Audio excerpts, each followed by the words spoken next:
Hi everyone, welcome back to my YouTube channel Vinod learning hub. Students, हमारा आज का topic है cell the unit of life. 11th class का I think ये 8th या 9th chapter होना है। स्टूडेंट्स, इस चैप्टर से हम अप्रोक्सीमेटली 80 प्लस क्वेश्चन सॉल्व करेंगे फॉर डिफरेंट कॉम्पिटिटिव एग्जाम्स। जैसे कि आप सभी को पता है, मैं आपको 2 टाइप्स के क्वेश्चन सॉल्व कराता हूँ। एक क्वेश्चन होता है कंसेप्ट बेस्ड और सेकेंड होता है मेमोरी बेस्ड। जो कंसेप्ट बेस्ड क्वेश्चन है, मैं आपको डिटेल में कंसेप्ट समझाता हूँ। जो इस क्वेश्चन में ऑलरेडी पूछा गया है उसका कंसेप्ट भी, और इसी कंसेप्ट से अपकमिंग कॉम्पिटिटिव एग्जाम्स में कैसा क्वेश्चन पूछा जा सकता है वो सब मैं आपको डिटेल में बताता हूँ। बाकी मेमोरी बेस्ड क्वेश्चन तो आपके मेमोरी पर डिपेंड करता है कि आपको कितना याद रहेगा।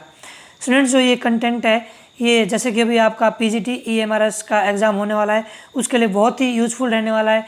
फिर पीजीटी टीजीटी ईएमआरएस है, और other state TGT PGT TET CTET जितने भी कॉम्पिटिटिव एग्जाम्स हैं उन सभी के लिए ये कंटेंट यूज़फुल रहने वाला है। सो हम स्टार्ट करते हैं यहाँ पे पहला क्वेश्चन विदाउट टाइम वेस्टिंग। पहला क्वेश्चन बता रहा है आपका कि mitochondria and chloroplast are considered to be endosymbionts of cell because they. क्यों इसे एंडोसिम्बायोन्ट्स कहा जाता है? क्योंकि इसके पास जो है वो they possess on nucleic acid. इसके पास क्या होता है? अपना डीएनए और आरएनए ये बनाता है। अब पहली बात आपने ये समझना है कि एंडोसिम्बायोन्ट्स क्या होता है।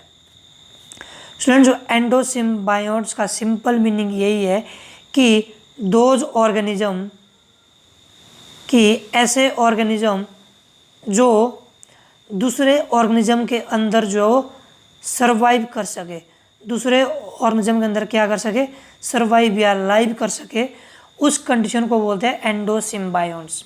तो जैसे कि आपने सुना होगा कि हमारे सेल के अंदर, यानी आपका एनिमल सेल के अंदर या प्लांट सेल के अंदर 2 ऐसी ऑर्गेनली होती है। लाइक आपने सुना होगा क्लोरोप्लास्ट जो कि प्लांट सेल में पाई जाती है, एनिमल सेल में माइटोकॉन्ड्रिया, और प्लांट सेल में दोनों कॉमन है। मतलब कि प्लांट सेल में माइटोकॉन्ड्रिया और क्लोरोप्लास्ट दोनों पाई जाती है, और एनिमल सेल में ओनली माइटोकॉन्ड्रिया पाई जाती है। स्टूडेंट्स, ये 2 ऐसी ऑर्गेनली है जिसके पास अपना डीएनए होता है और अपना प्रोटीन होता है। इसीलिए इसको जो है वो कहा जाता है कि ये एंडोसिम्बायोन्ट्स है। क्योंकि हमने बताया था एंडोसिम्बायोन्ट्स का क्या मतलब होता है कि ऐसे ऑर्गेनिज्म जो दूसरे ऑर्गेनिज्म के अंदर सर्वाइव कर सके। ओके स्टूडेंट्स, नेक्स्ट क्वेश्चन है हमारा, lysosome are considered a suicidal bag because of. जो लाइसोसोम को है वो क्या कहा जाता है? आत्महत्या थैली या आत्मघाती थैली, जो भी हिंदी में बोलते होगे, सुसाइडल बैग कहा जाता है। क्यों कहा जाता है?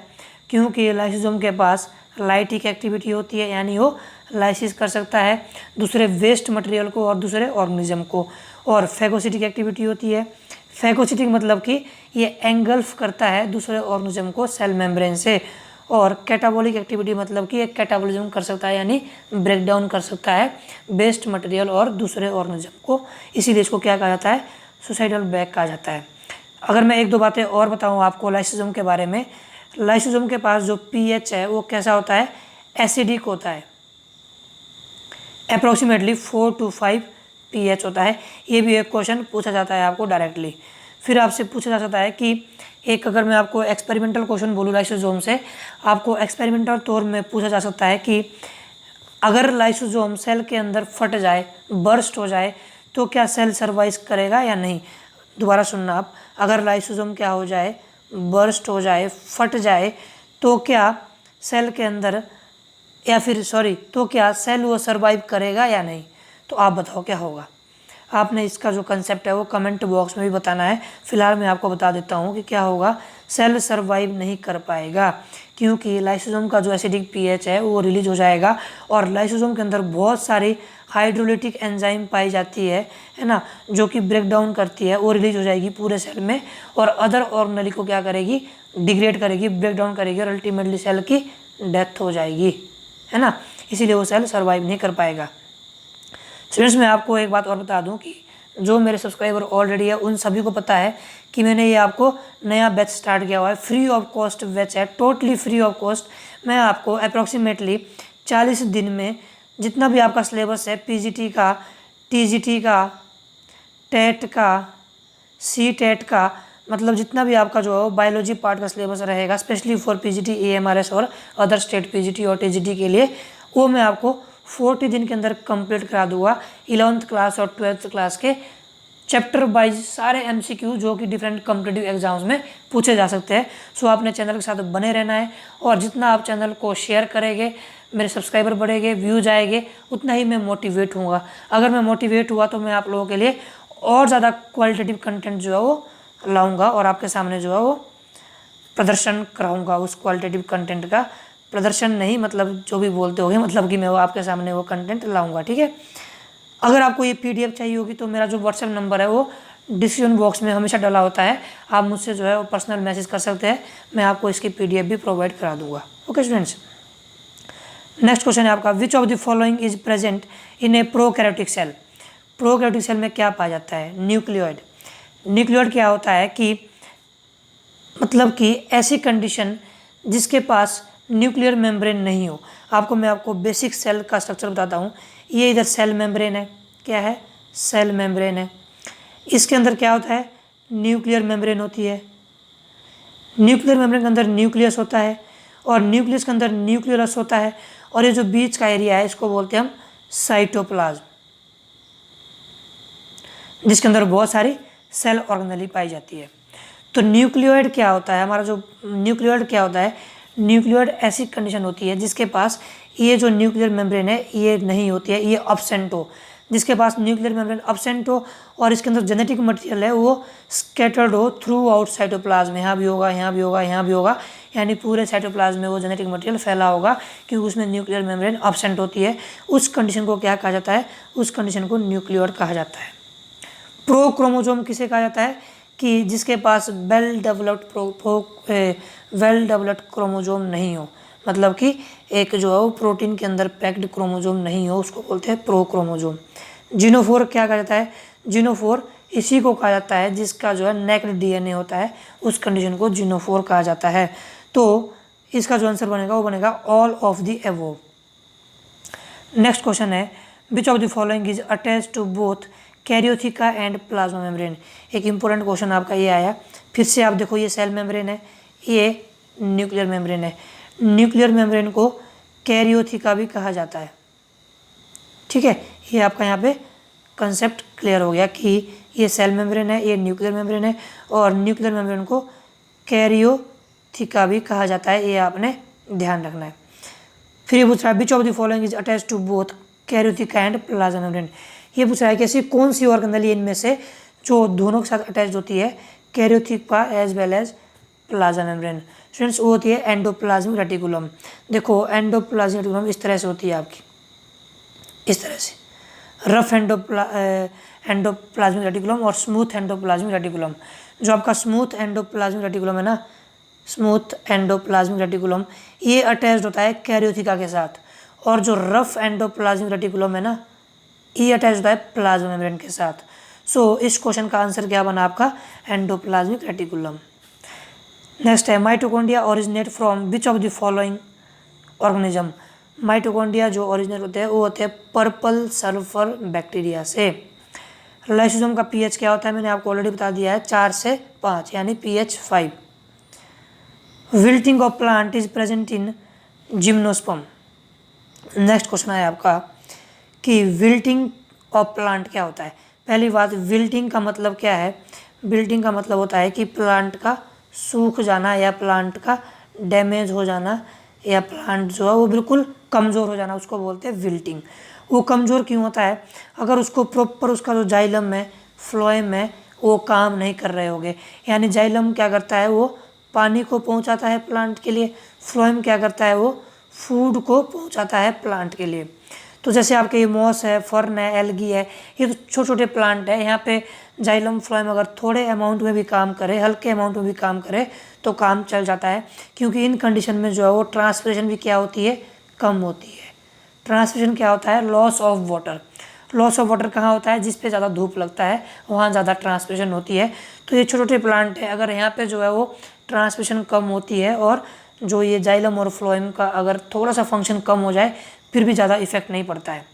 अगर जिम्नोस्पर्म में ट्रांसपिरेशन रेट जो है वो ज़्यादा हो जाए, ठीक है, धूप ज़्यादा लग रही है, वाटर लॉस बहुत ज़्यादा हो रहा है, और जाइलम और फ्लोएम, स्पेशली जाइलम जो है वो फंक्शन जो है अच्छे से नहीं कर पा रहा है, अच्छे से काम नहीं कर पा रहा है। तो वैसे कंडीशन में क्या होता है, विल्टिंग होता है, प्लांट कमज़ोर पड़ जाता है, प्लांट सूख जाता है। ये चीज़ आपने ध्यान रखना है। Which of the following would not be considered part of cell's cytoplasm. Cytoplasm का पार्ट किसे नहीं कहा जाता है, वो न्यूक्लियस को नहीं कहा जाता है, क्योंकि ये न्यूक्लियर मेम्ब्रेन के अंदर आता है, ये न्यूक्लियस का पार्ट होता है। Which of the following organelle act as a digestive system within the cell.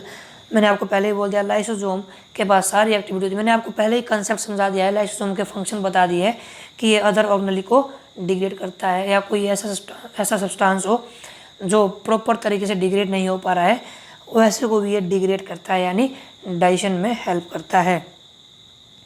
One key function of nuclear pore is to. Nuclear pore कहाँ होते हैं स्टूडेंट्स, ये आपके इधर सेल मेम्ब्रेन है, ये न्यूक्लियर मेम्ब्रेन है, यहाँ पे जो है वो न्यूक्लियर पोर प्रेजेंट होते हैं, इनको बोलते हैं न्यूक्लियर पोर।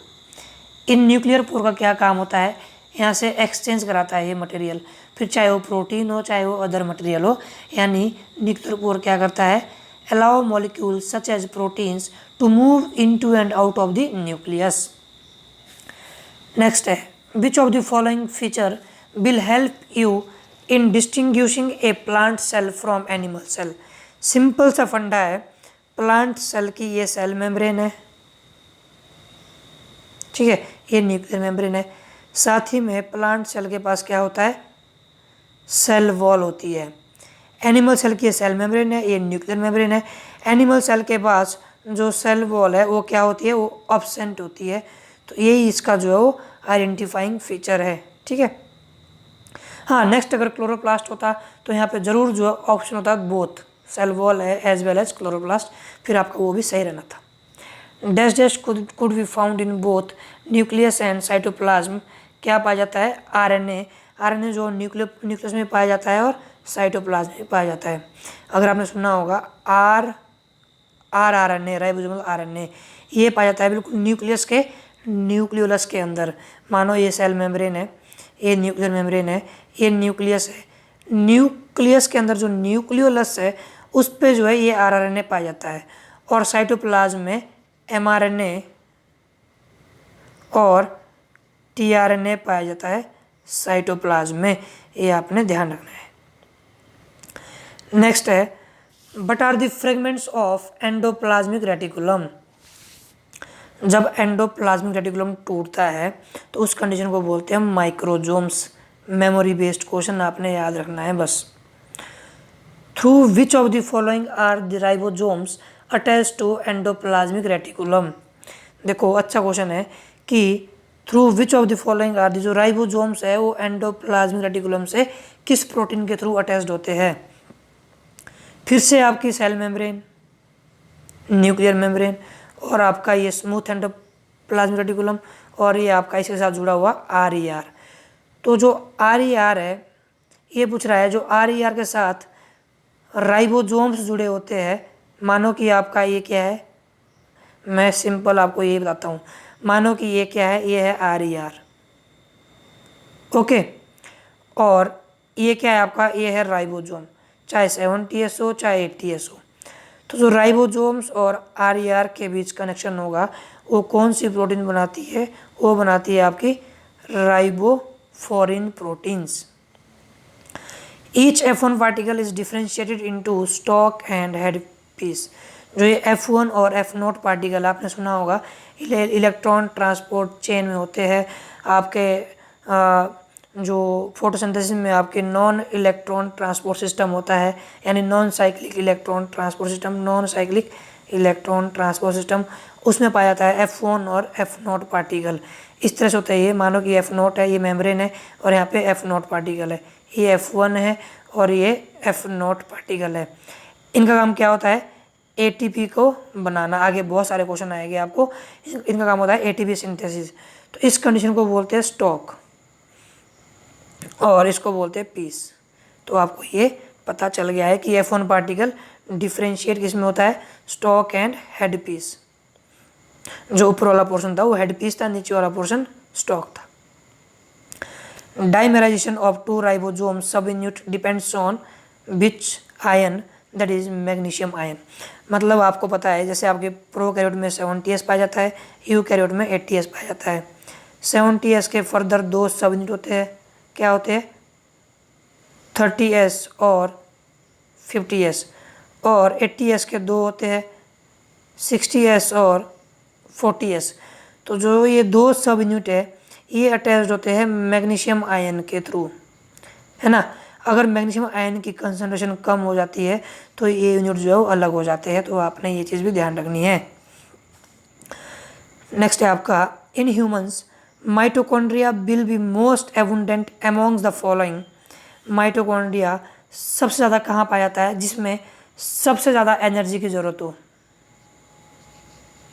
अब एनर्जी की ज़रूरत सबसे ज़्यादा कहाँ होती है, कार्डियक मसल सेल्स में।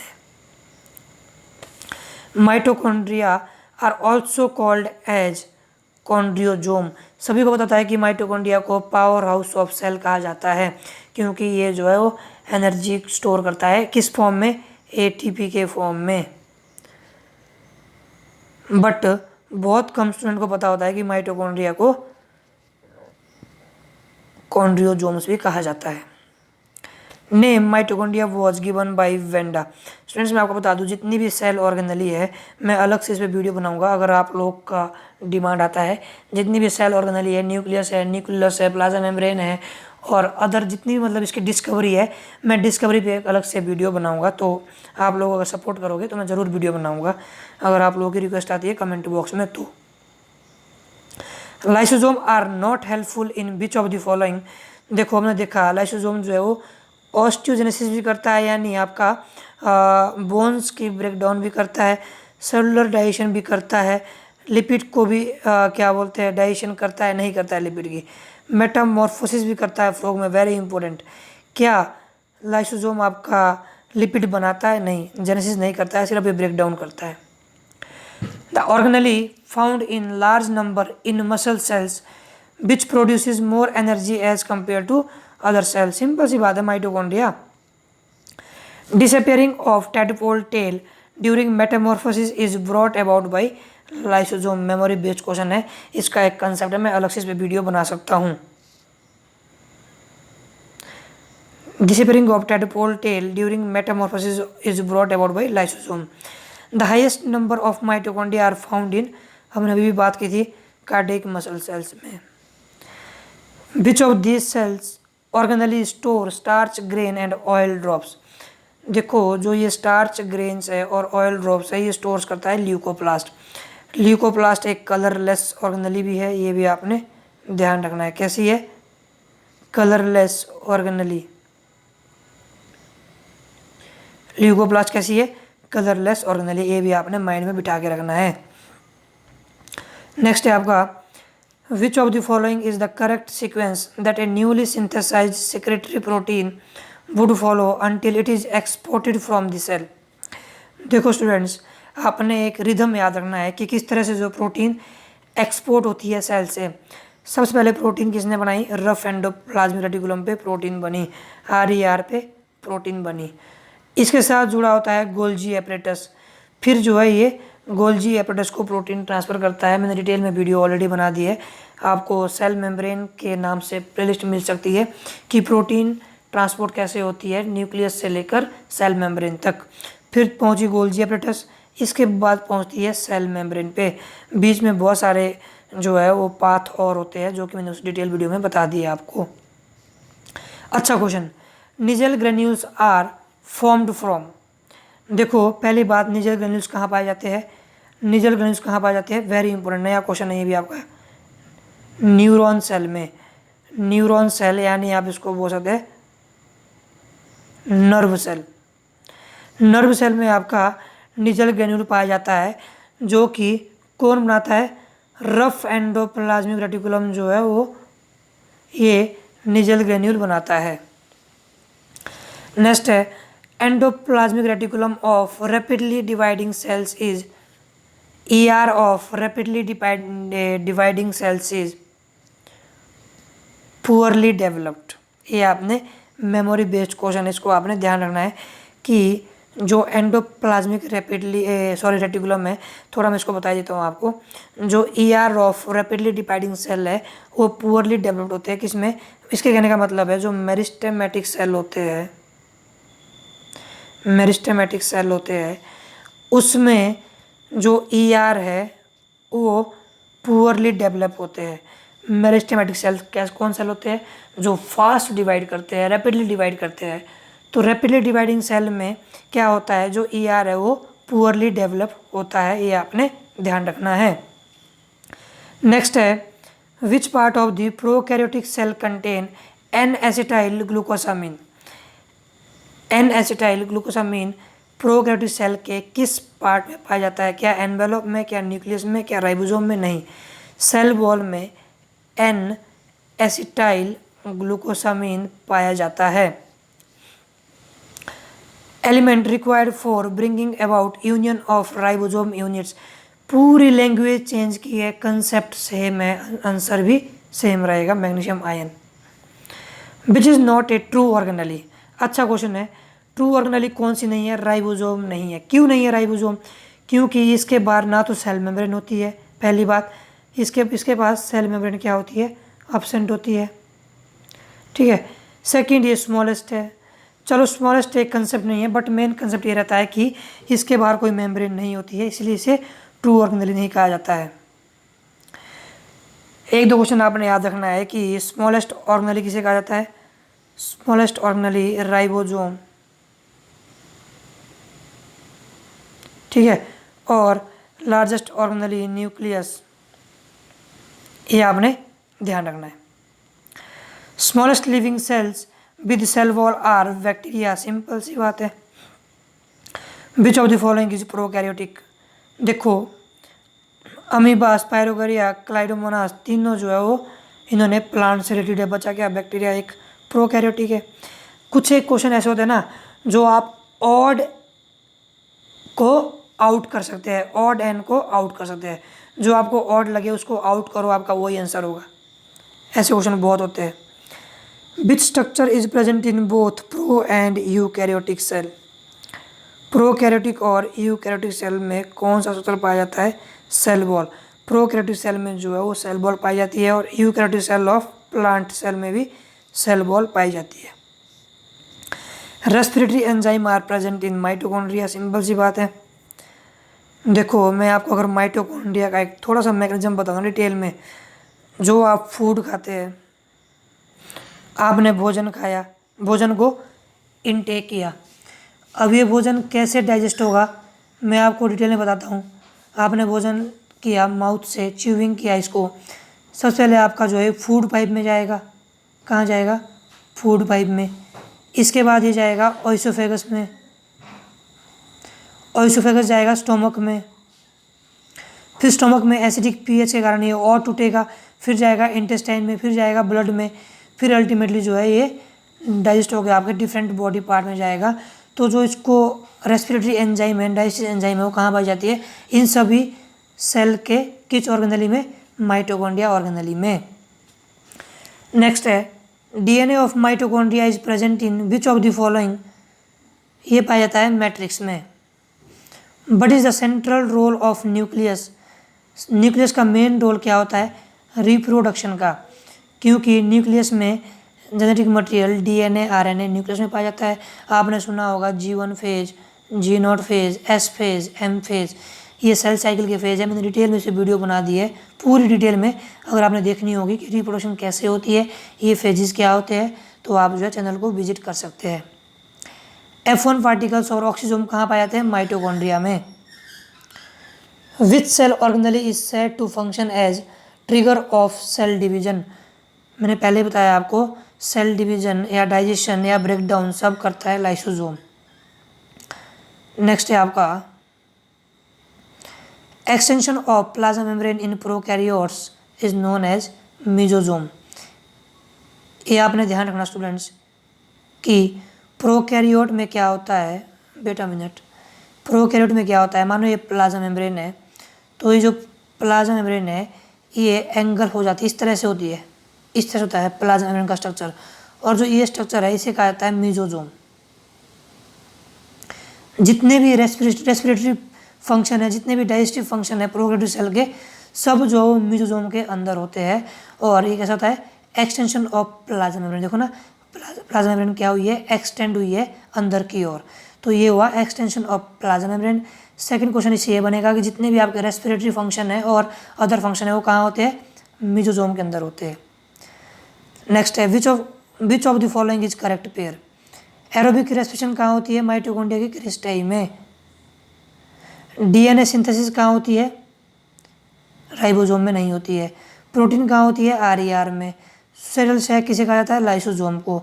तो इस तरह से जो है ये रॉन्ग मैच है। Structure of the chromosome to which spindle is, centromere में होता है। और सेंट्रोमियर कहाँ पाया जाता है, ओनली एनिमल सेल में पाया जाता है centrosome. Active transport involve transport of ions. जो एक्टिव ट्रांसपोर्ट है वो आयंस का ट्रांसपोर्ट करता है। Active concentration gradient and require, इसको एटीपी चाहिए होते हैं। सिंपल सी बात है। मानो कि आपने सेल मेम्ब्रेन के अंदर या सेल मेम्ब्रेन के बाहर कोई मटेरियल भेजना है, अगर वो अगेंस्ट द कंसंट्रेशन ग्रेडियंट हो, मानो कि सेल के अंदर उसका अमाउंट 30 है और सेल के बाहर जो 50 है, फिर भी आप सेल से जो बाहर की ओर फेंक रहे हैं, यानी अगेंस्ट द ग्रेडियंट है। अगर तो बाहर से अंदर की ओर आता फिर तो आराम से था, क्योंकि अंदर अमाउंट कम है, बाहर अमाउंट ज़्यादा है।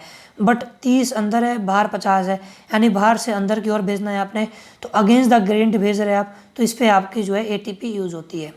या आप एक क्लासरूम से एग्जांपल समझो। एक क्लासरूम है जिसकी कैपेसिटी है 100 बच्चों की, और इसमें ऑलरेडी 100 बच्चे जो बैठ गए, फिर आप बोल रहे हैं कि 50 बच्चे इसमें और अंदर भेजो। तो 50 बच्चे अंदर कैसे भेजेंगे, धक्का मुक्की होगी, वहाँ पे बिल्कुल टाइट कंडीशन हो जाएगी, बच्चों को बिल्कुल जो टाइट बैठना पड़ेगा और धक्का मुक्की होगी, दरवाजे पे जो फोर्स लगेगी, तो वो फोर्स किस में लगेगी, एटीपी के फॉर्म में। यानी आप यहाँ पे क्या हो रहा है, एक्टिव ट्रांसपोर्ट हो रहा है। तो एक्टिव ट्रांसपोर्ट में जो एटीपी लगती है। अगर वो 100 बच्चे जो क्लास से बाहर भेजने पड़ते तो लाइन बाय लाइन जो बिना एनर्जी के वो बाहर आते हैं आराम से, कोई धक्का मुक्की नहीं होती।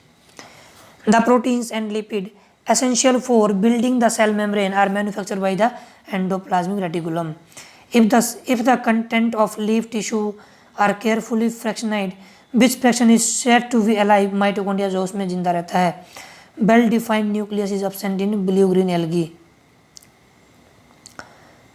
Next है आपका which of the following has cell wall not made up of cellulose? जो बैक्टीरिया की सेल वॉल है वो सेलुलोज से नहीं बनी होती है।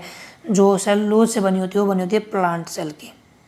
ये आपने ध्यान रखना है स्टूडेंट्स। तो ये कुछ क्वेश्चन थे जो मैंने सेल चैप्टर से आपके सामने लाए हैं। अगर आपको इसकी पीडीएफ चाहिए होगी तो कमेंट बॉक्स में मेरा नंबर होगा, आप मुझे व्हाट्सएप मैसेज कर सकते हैं, मैं आपको इसकी पीडीएफ प्रोवाइड करा दूँगा। सेकंड थिंग, अगर आपको कंटेंट सही लगा हो प्लीज़ चैनल को शेयर करिएगा। अगर आप चैनल शेयर करोगे तो मैं सेल्फ मोटिवेट होने का हूँ। अगर मैं सेल्फ मोटिवेट हुआ तो आपके लिए और क्वालिटेटिव कंटेंट प्रोवाइड कराऊंगा। हमारा जो नेक्स्ट जो है अगला चैप्टर रहेगा और विद इन 40 डेज़, यानी अब मानो कि 30 डेज़ के अंदर जो मैं आपका पूरा सिलेबस ये कवर करा दूंगा। ऑलरेडी जो है 7 से 8 वीडियो डाल दी है, मैं उसका लिंक भी, पूरी प्लेलिस्ट का लिंक जो है वो डिस्क्रिप्शन बॉक्स में डाल दूंगा, आप वहाँ से भी जो देख सकते हैं वीडियो। ठीक है students, so this is all about of today. Thanks for watching. धन्यवाद।